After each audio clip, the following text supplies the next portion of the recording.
Vitamin D3 किससे मिलता है बॉडी में? सनलाइट।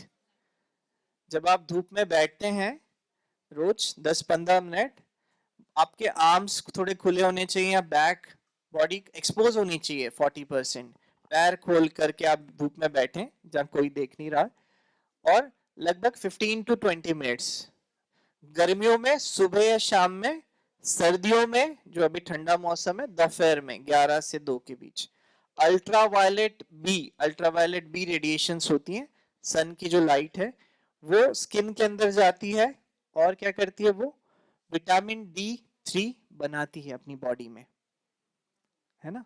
वो अपने अंदर अच्छा बन रहा है तो आपका कैल्शियम का मेटाबॉलिज्म अच्छा रहता है। मतलब मेरा विटामिन D3 होना चाहिए 30 to 80, आप सबको पता होना चाहिए 30 से 80 होना चाहिए। अगर मैं रेगुलर सनलाइट ले रहा हूं या कुछ सप्लीमेंट ले रहा हूं तभी वो मेरा मेंटेन होएगा। अगर मैं धूप में भी नहीं एक्सपोज हो रहा या कपड़े पहन के एक्सपोज हो रहा हूं या फिर मैंने कोई सप्लीमेंट भी नहीं लिया विटामिन D3 का, तो क्या होगा, विटामिन D3 की क्रॉनिक कमजोरी रहेगी। इसके कारण क्या होता है, जोड़ों में दर्द, कट कट आवाज आती है, हड्डियों में कमजोरी, बाइंठे आना, मसल क्रैम्प आना, बालों का झड़ना, मेमोरी लॉस, नींद नहीं आना, है ना। विटामिन D3 बहुत सारी चीजें, मेटाबॉलिक फंक्शंस D3 से कनेक्टेड है। हड्डियों में कट कट की आवाज आना, जॉइंट्स में, ठीक है, कमजोरी सी लगना, वीकनेस लगना, ये सिर्फ विटामिन D3 की और B12 की कमी से हो जाते हैं। वैसे ही विटामिन B12 कहां से मिलता है हमें?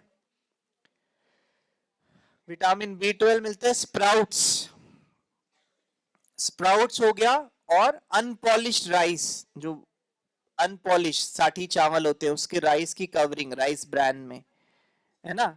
वैसे ही कुछ वेजिटेबल्स में, तो ऐसे होता है विटामिन B12 बहुत जरूरी है ये, आप सबके लिए भी बहुत जरूरी है, बच्चों के लिए भी बहुत जरूरी है, ठीक है। तो बहुत सारे लोग हैं जो स्प्राउट्स नहीं खाते, दही नहीं खाते, कर्ड, और फ्रूट्स वेजिटेबल्स भी कम खाते हैं, तो क्या होता है उनमें B12 डेफिशिएंसी।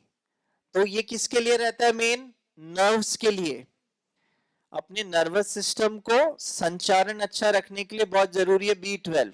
अगर B12 भी कमी है आपके शरीर में तो पैरों में क्रैम्प्स आएंगे, घुटने में, पैरों में, कमर में दर्द, गर्दन में दर्द, हेयर फॉल ज्यादा रहेगा, आंखों के नीचे ज्यादा सल आएंगे, स्किन डल होएगी, है ना, थकान जल्दी होएगी, ठीक है। तो विटामिन D3 सनलाइट से और B12 हमें दही से, स्प्राउट से, और ये डेली आपका हमेशा नॉर्मल होना। ये कितना चाहिए रहता है, इंडियन जो स्केल है उसमें हमें चाहिए 300 से लेके और 800 इंटरनेशनल यूनिट पर ml ऑफ ब्लड, है ना। तो अगर यूजुअली क्या होता है, हम सबका टेस्ट कराते हैं वेलनेस में, तो फीमेल्स में और खासकर ज्यादातर लोगों में B12 भी डेफिशिएंट होता है, क्योंकि आजकल राइस क्या ले रहे हैं हम, बासमती पॉलिश्ड राइस खा रहे हैं, सिर्फ पॉलिश्ड राइस, उसमें B12 चले गया। दही आर्टिफिशियल ले रहे हैं, लैब में बना हुआ, तो दही में नेचुरल जो गाय के दूध का दही है, नेचुरल जमा है, उसमें रहता है, कम मात्रा रहती है। फिर बहुत सारे फ्रूट्स नहीं खा रहे, तो B12 डेफिशिएंसी भी हो जाती है, नर्वस सिस्टम, मेमोरी लॉस, ये सब है। शरीर में दर्द, तो D3 B12 अगर क्रॉनिक डेफिशिएंसी है तो आपकी बॉडी में, शरीर में दर्द रहेगा, आपके घुटने में, कमर में, पैरों में दर्द, बाएंठे आना, सर दर्द होना ज्यादा, आंखों में वीकनेस रहना, शरीर में थकान, कमजोरी होना, जॉइंट्स में कट कट आवाज आना, ये सब ज्यादा रहेगा, स्किन में ब्लैमिशेस आना, हेयर फॉल ज्यादा होना, क्लियर है ना। तो बहुत इंपॉर्टेंट माइक्रो न्यूट्रिएंट्स हैं ये दोनों, और इसको फुलफिल करके रखना जरूरी है, बच्चों में भी और आप लोगों में भी, हर उम्र में। तो उसके लिए क्या करना है, पहले तो टेस्ट कराना जरूरी है। अब आप सबके अंदर कम हो सकता है, पर कम कब पता पड़ेगा, जब कोई सिम्टम है, आपको दर्द है, ये सब कोई सिम्टम है, सेकंड ब्लड टेस्ट कराओगे। जब आप ब्लड टेस्ट कराया D3 और B12 का सिंपल, उसमें रिपोर्ट आई, तो उसमें आपको पता लगेगा कि हाँ ये कमी है, इससे मेरे अंदर ये दर्द हो रहा है, या मेरे पैर में बाइंठे आ रहे हैं, मेरे घुटने में दर्द हो रहा है, मेरा D3 कम है। फिर क्या करोगे आप, उसको रिकवर करना है, कैसे रिकवर करोगे? एक तो डाइट से हो गया, मैंने बोला B12 किस में है? ग्रीन लीफी वेजिटेबल में मिलता है कम मात्रा में, पालक, मेथी, बथुआ। सेकेंड हमें मिलता है मेनली कर्ड में, दही में, नेचुरल घर पे बनाया हुआ दही।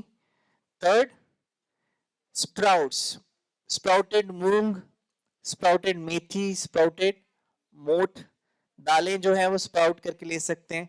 स्प्राउटेड चिया सीड्स आप ले सकते हैं, चिया सीड्स। स्प्राउटेड तिल ले सकते हैं आप, स्प्राउटेड पीनट ले सकते हैं, स्प्राउटेड चना ले सकते हैं। कैल्शियम भी अच्छा रहेगा उसमें, विटामिन मिनरल्स भी अच्छे हैं, फाइबर भी अच्छा है, प्रोटीन भी अच्छा है, और B12 भी प्रेजेंट है कम मात्रा में। क्लियर हो गया ये सब चीजें? तो इनसे आपको न्यूट्रिशन मिलेगा। इसको स्टीम करके खा लें। अगर आपका डाइजेस्टिव सिस्टम गैस ज्यादा बन रही है तो बॉईल कर लें, स्टीम कर लें, पर स्प्राउट्स का चीला बना लें। स्प्राउट को बहुत सारे लोग नहीं खा पाते डायरेक्ट, और ओल्ड एज है तो उनको दिक्कत आती है, गैस्ट्रिक हो जाता है। तो कैसे खाने का अच्छा तरीका है? आपने स्प्राउट्स किया, आपने 2 दिन में स्प्राउट लगभग सब चीज होती है, स्प्राउट मेकर आते हैं आजकल। तो मूंग, मेथी, मोठ, काला चना, मूंगफली, अल्फा अल्फा सीड्स, ठीक है, चिया सीड, ये सब आपने स्प्राउट करने के लिए रख दिया। जब थोड़े थोड़े उग गए अच्छे, अब इसको क्या किया आपने? स्टीम कर लिया थोड़ा सा स्टीमर में, और फिर उसको ग्राइंडर में आप पेस्ट कर लो। मिक्सी में आपने पानी डाल के पेस्ट कर लिया। अब इस पेस्ट को आपने थोड़ी देर, एक दही जमा रखा है आपने, दही के अंदर भिगो दो आप पेस्ट को, इसके ऊपर दही डाल दो। अब क्या होएगा, इसको थोड़ी देर रख दोगे, 3-4 घंटे, खमीर उठ जाएगा डोसे की तरह, बैटर बन जाएगा इसका। अब इसका आप डोसा बना लें या चीला बना लें, है ना? तो वो सबसे सिंपल है, आप वो ले सकते हैं, टेस्टी भी है और इजीली ईटेबल है, और कम ऑयल का बन जाता है। 1 चम्मच से सरसों का तेल या तिल का तेल से पूरा बन जाएगा। क्लियर हो गया आपको?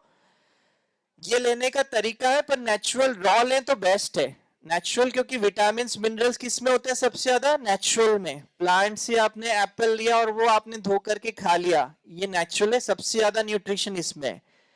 दाल को उगाया और स्प्राउट करके आपने उसमें थोड़ा लेमन, काला मिर्च, काला नमक, सेंधा नमक डाल के खा लिया नेचुरली, तो इसमें सबसे ज्यादा न्यूट्रिशन है, B12 भी और सब चीज।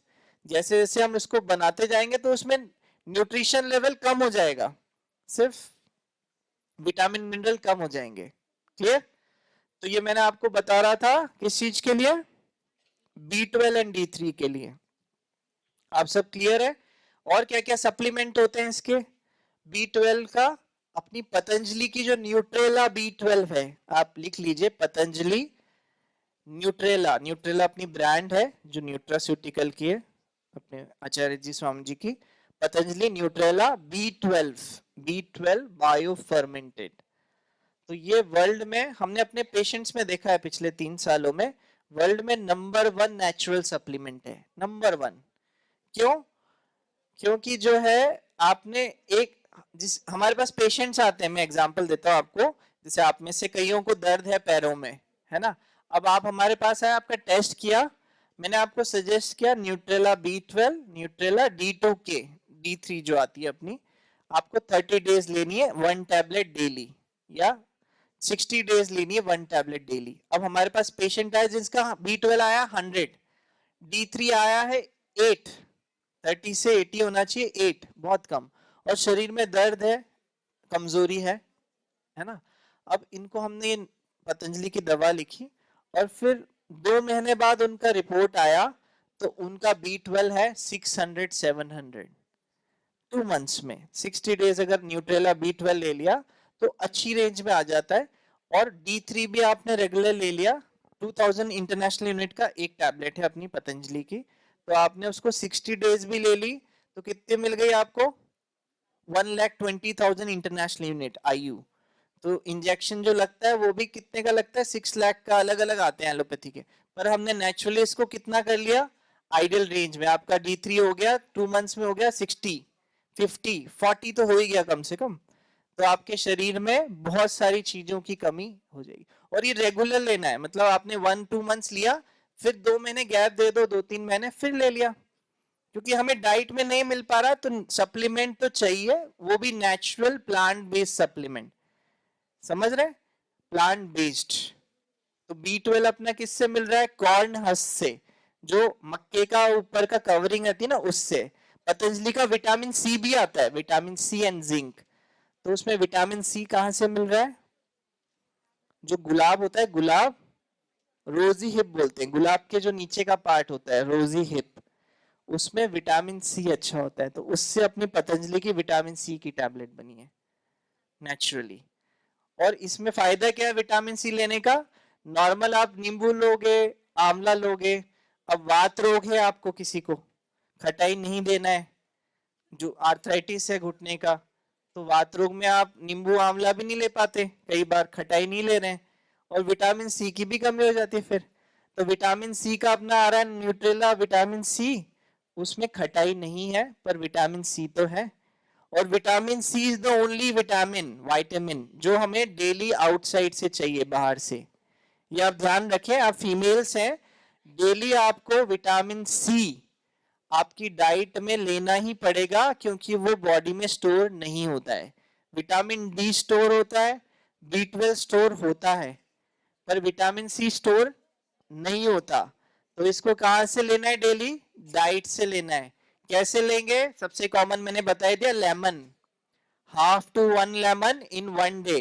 टमेटो, टमाटर, सब्जियों में आप टमाटर काट के डाल रहे हैं, विटामिन सी मिल रहा है।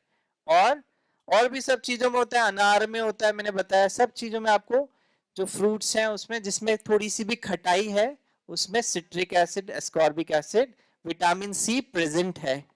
और कम मात्रा में चाहिए, पर चाहिए आपके स्किन के लिए, हेयर के लिए, और सेल्यूलर फंक्शंस के लिए, आपका वेट मैनेजमेंट के लिए, आपका लिवर के फंक्शंस के लिए, उसको अच्छा रखने के लिए विटामिन सी बच्चों को देना बहुत जरूरी है, क्योंकि उनके नेल्स ग्रो हो रहे हैं, नेल्स टूटते हैं या स्किन निकल रही है, मतलब विटामिन सी की कमी है ना। तो आपको कमी के कारण क्या सिम्टम हो रहा है वो आपको पता होना चाहिए, being a mother, being a women, तब आप उसकी कमी को भी कवर कर सकते हैं। क्लियर हो गया। तो विटामिन मैंने इंपॉर्टेंट आपको बता दिए, vitamin B12, D3, vitamin C, vitamin E भी अच्छा होता है। अब ई बहुत कम मात्रा में चाहिए, फिर भी किस में होता है विटामिन ई, आलमंड, सबसे ज्यादा होता है आलमंड।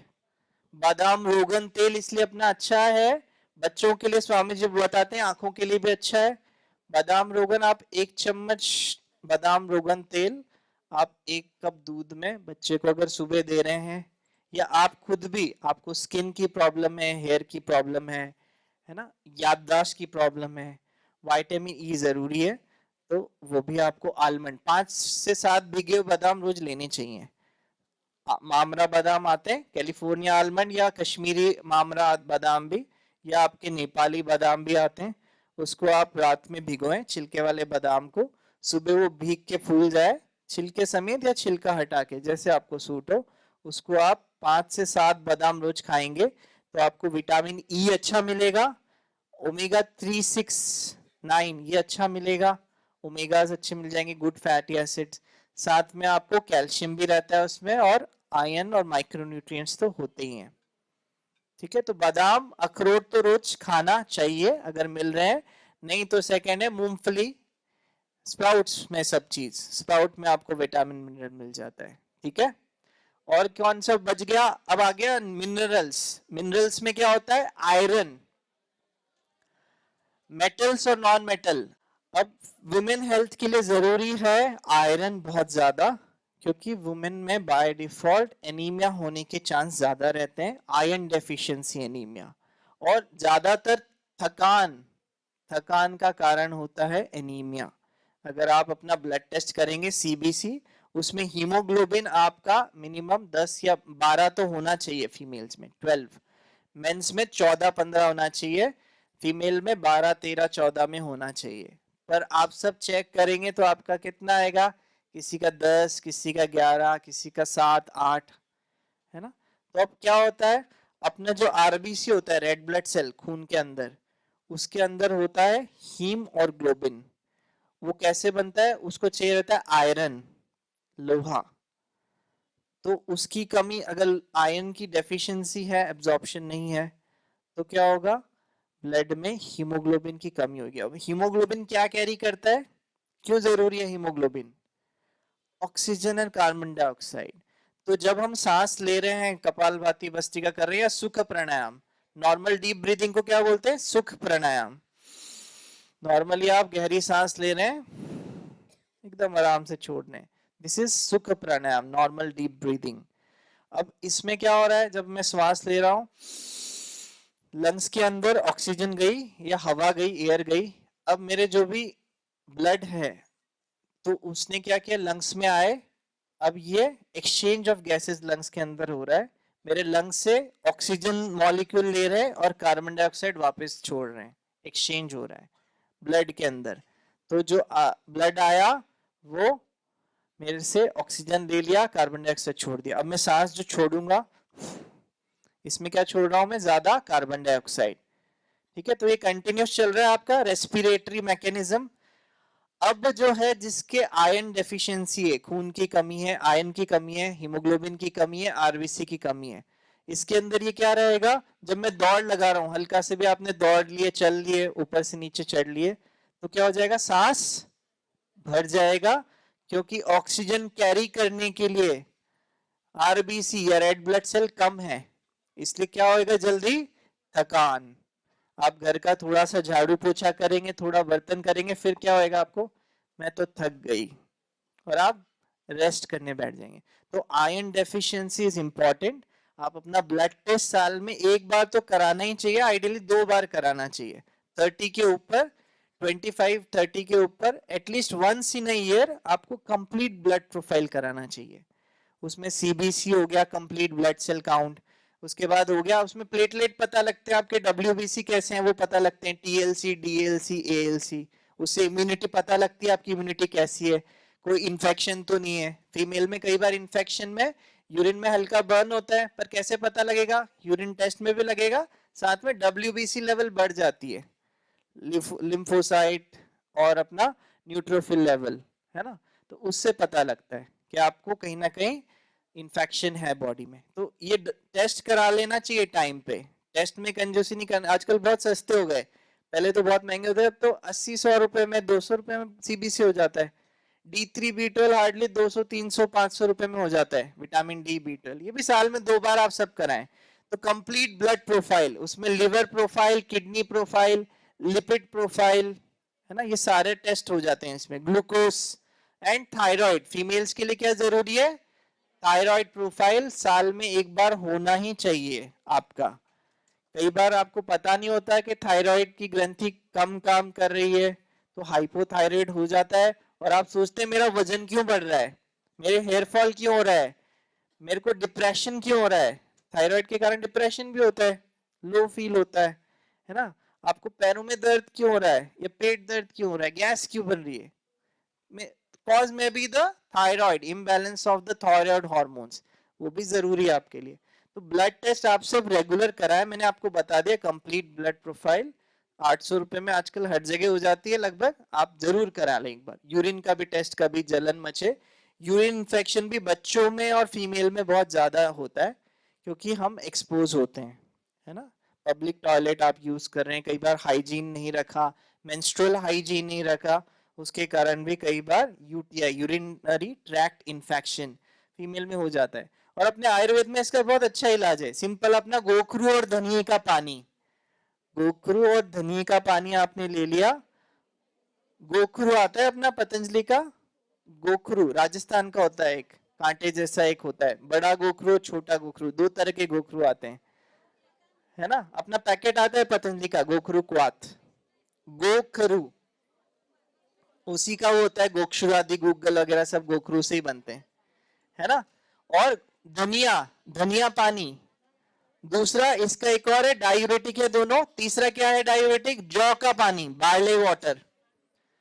तो जिसको बहुत ज्यादा यूरिन कम आ रहा है, बार बार जाना पड़ रहा है, आप लोगों में से कंट्रोल नहीं है यूरिन का, तो जौ का पानी भी अच्छा है, बार्ले वाटर, बार्ले जौ, रात 2 चम्मच जौ आपने 1 गिलास पानी में डाला, मतलब 1 आधे लीटर पानी में, सुबह वो जौ तो थोड़े भीग के फूल जाएंगे, उसको हल्का सा उबाल के छान लिया, अब ये आप पानी पी सकते हो। ठीक है, तो गोखरू धनी का पानी, barley water, these are good for kidney and urinary tract, इसको क्लेंस करने के लिए। ओके, चलिए अब हम इन्हीं चीजों पे आ जाते हैं। अब हम आपके ही बारे में बात कर रहे हैं। अब आपने बेसिक लिख लिया। पेट के लिए मैं बता रहा था, पेट के लिए क्या करना है बच्चों को, नेचुरोपैथी कुछ है? हाँ, आप सबके लिए भी है, बच्चों के लिए भी है। घर पे पेट को अगर अच्छा रखना है, एक सिंपल टेक्निक है जो हम वेलनेस में देते हैं, गरम और ठंडा सेक, हॉट एंड कोल्ड कंप्रेस। परम पूज्य स्वामी जी बहुत बार बताते हैं सुबह, हॉट एंड कोल्ड कंप्रेस। इसमें क्या करना होता है, आपने गीला तौलिया, आप लेट गए, आप खुद भी घर पे करिएगा, लेट गए, आपने गीला तौलिया पतला सा पेट पे रख लिया, एक जो रबर वाले बैग आते हैं गर्म पानी के, एक आपने गर्म पानी भर लिया, एक पोटली आती है बड़ी वाली जिसमें बर्फ डाल दिया आपने, बर्फ या फिर ठंडा पानी रख लिया। अब सबसे सिंपल है, बच्चे हो बूढ़े हो आप हो, पेट की समस्या के लिए पेट पे गीला तौलिया रख के लेट गए, पहले गर्म पानी की थैली पेट पे रखी, इसको तीन तीन मिनट आइडियली रखो आप, 3 मिनट के बाद इसको हटा के ठंडे आइस पैक रख लिया। हाँ, गीला कपड़ा तो गीला है नीचे वाला, ऊपर पहले गर्म रखा था, अभी ठंडा रख लिया। क्लियर? और फिर 3 मिनट बाद वापस गर्म रख लिया। 3 बार तो करना है मिनिमम, एक बार गर्म रखा, फिर 3 मिनट ठंडा रखा, फिर 3 मिनट गर्म रखा, फिर 3 मिनट ठंडा रखा। Hot and cold alternative. अब ये क्या कर रहा है, अपने इंटेस्टाइन के मूवमेंट्स को अच्छा कर रहा है, आपके पेट में जो हाइपर एसिडिटी है उसको कम कर रहा है, नॉर्मल सिक्रीशंस को बढ़ा रहा है, अपने इंटेस्टाइन के मूवमेंट्स को बढ़ा रहा है, अपने लिवर के मेटाबॉलिज्म को बढ़ा रहा है, और आपकी गैस फ्लैचुलेंस जो आपके आंतों में फंसा हुआ है, छोटी आंत में, स्मॉल इंटेस्टाइन में, ड्यूडेनम में, जेजुनम में, उसको मोमेंटम दे रहा है। और अपने आंतों के जो मूवमेंट्स हैं, peristaltic movement, pendular movement, segmental, ऐसे आंतों के मूवमेंट होते हैं, इस मूवमेंट्स को भी वो बढ़ा रहा है नेचुरली। अल्टरनेटिव क्यों? क्योंकि अंदर का सिस्टम क्या है, गर्म है। इट्स लाइक अ फैक्ट्री, अपने यहां से गले से लेके और अपने यहां तक का पूरा अंदर का सिस्टम क्या है, गर्म है। क्यों? क्योंकि कंटिन्यूस क्या हो रहा है, सिक्रीशंस हो रहे हैं, एंजाइम्स, पेट के अंदर हाइड्रोक्लोरिक एसिड, सलाइवा के अंदर, तो हर क्या है, कंटिन्यूस मेटाबॉलिज्म हो रहा है, मेटाबॉलिकली एक्टिव है, तो हर चीज गर्म है। पर गर्म आप सोचें कंटिन्यूस चल रही है, उसको रेस्ट नहीं मिले, रिलैक्सेशन नहीं मिले, तो क्या होता है, एग्जॉस्ट। आपका लिवर भी गर्म है, यहाँ आपका कार्बोहाइड्रेट का मेटाबॉलिज्म हो रहा है, ग्लूकोज का, आप चावल खा रहे हो उसका भी, आप दाल खा रहे हो, प्रोटीन ले रहे हो, उसका मेटाबॉलिज्म लिवर में हो रहा है, आप घी खा रहे हो, दूध ले रहे हो, फैट का मेटाबॉलिज्म लिवर में हो रहा है, आप मशरूम खा रहे हो तो विटामिन मिनरल कुछ मिल रहा है, वो भी लिवर में हो रहा है। कुछ भी आप मुंह से खा रहे हैं, इंटेस्टाइन में जाके, ब्लड में जाके कहाँ जा रहा है, लिवर में। अब लिवर क्या है, अंदर तो मेटाबॉलिज्म है, मेटाबॉलिक सेंटर है, तो क्या है, वार्म, थोड़ा गर्म है। अब इसको हमें इंप्रूव करना है बाहर से, तो कैसे करेंगे? अंदर से तो फास्टिंग के द्वारा होता है, उपवास के द्वारा, पर बाहर से कैसे? जो मैंने आपको गरम ठंडा सेक बताया, जब आप इस पे गरम रख रहे हैं तो ब्लड सप्लाई बढ़ रही है, ठंडा आप रख रहे हैं तो उस ऑर्गन को कूल डाउन कर रहा है, उसकी रिपेयर हो रहा है उसके। ठीक है, तो फंक्शंस क्या हो रहे हैं, इंप्रूव हो रहे हैं। तो hot and cold compress to abdomen, और ऐसे हम डायबिटीज में देते हैं, लिवर पैनक्रियास, फैटी लिवर में लिवर का देते हैं। तो ये आपको आना बहुत आवश्यक है।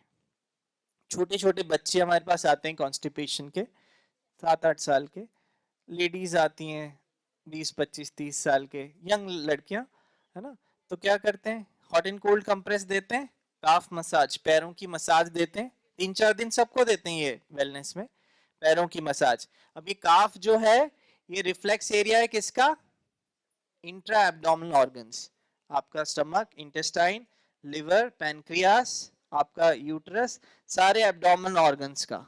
तो काफ मसाज इसीलिए बुजुर्गों के पहले पैर दबाए जाते थे। आपने देखा होगा दादा दादी जो भी ओल्ड एज हैं, तो दादाजी को यूजुअली, जेंट्स को ज्यादा क्या रहता है, एज के कारण क्या हो जाता है, आंतों के मूवमेंट कम हो जाते हैं, कॉन्स्टिपेशन होता है, तो बच्चों से क्या करते थे पहले भी और अभी भी करते हैं, दादा दादी अपने पैर दबवाते हैं, हाथ से दबाओ, या छोटे बच्चे हैं तो चलवा करके। तो पैर is the, this calf is the second heart.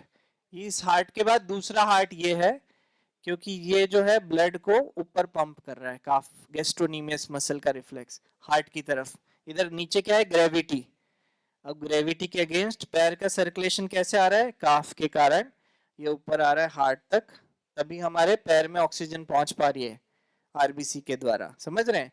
तो इसका अगर हमने मसाज किया तो पेट के ऑर्गन्स हमारे ज्यादा अच्छे से काम करते हैं, खासकर हमारी आंतें, और कॉन्स्टिपेशन कम होता है, पाचन अच्छा होता है।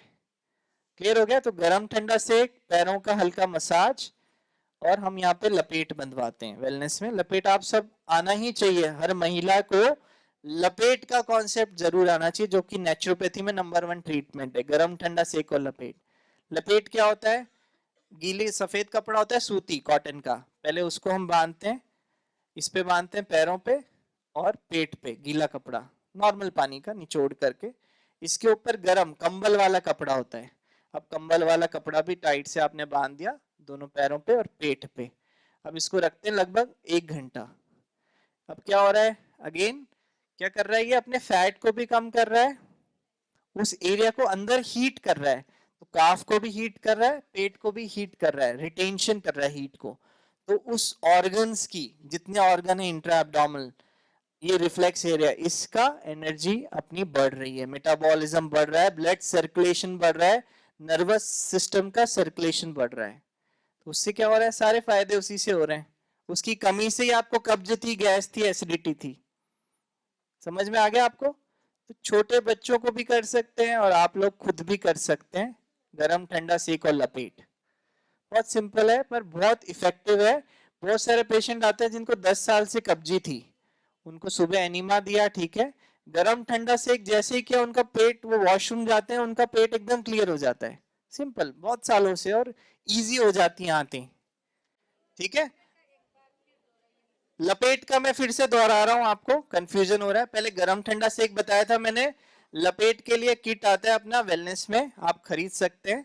सफेद कपड़ा होता है कॉटन का, वाइट कपड़ा, उसको आपने, गर्म मौसम है, वजन कम करना है, पेट पे देना है, तो कौन सा, नॉर्मल ठंडे पानी में आप डुबो के निचोड़ सकते हैं।